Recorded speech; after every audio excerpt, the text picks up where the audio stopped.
Okay, so today we're going to go over stocks and bonds. If you don't know what they mean, that's totally fine. That's what we're going to go through today. And then I'm also going to compare stocks and bonds together at the end so you can see what the differences between them are. So, to start off, stocks are basically just tiny, tiny parts of a company. When you buy a stock, you're buying ownership in the company. So each part of the company is called a share. So you can buy 10 shares of Facebook, you can buy 1 share of Facebook, you could even buy 1,000 shares of Facebook.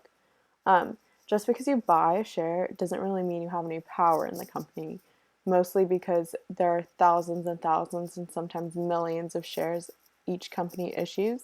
So having 1 share won't really get you any power.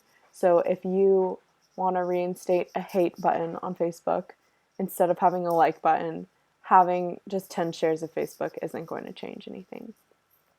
Usually, you're going to be buying your shares from someone else.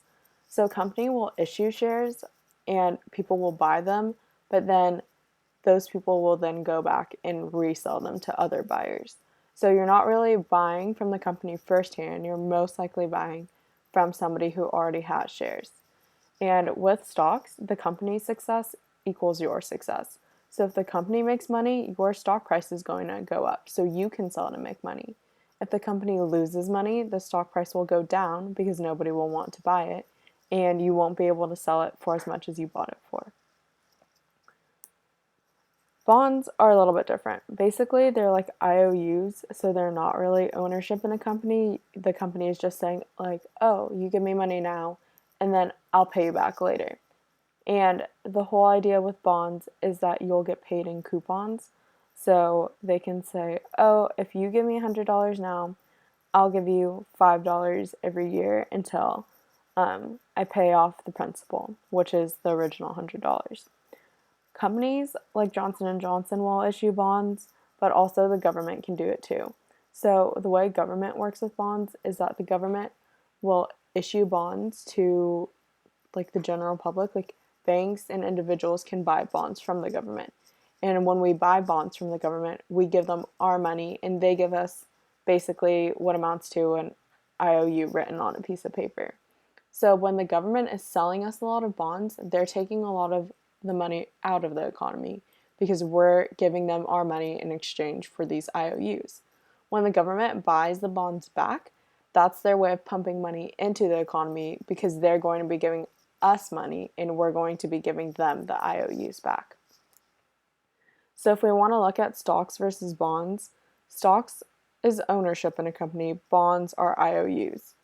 In stocks, you might lose money, and in bonds, you usually get all your money back, depending on if the government or the bank defaults and loses their ability to pay you back.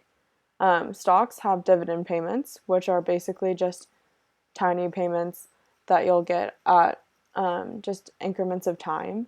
So some stocks have higher dividend payments and some stocks have really low ones. So dividend payments could even be like 10 cents a share or something. Not all stocks do dividend payments, but some of them will. Bonds, on the other hand, have the coupon payments that we just talked about, and you'll just get a small amount of money until you get paid back on the principal. So if we want to look at ratings, we can first just look at how we do them. So if we talk about guys, we'll say, oh, like this one's a 10, this one's an 8, this one's a 9. So I have Zac Efron here and Liam Hemsworth here. Um, Obviously, if you took my opinion and if you took someone else's opinion, they might be different. I might say that Zac is like a 9 and Liam's a 10, and the other person might say, oh, Zac is a 10 and Liam's an 8.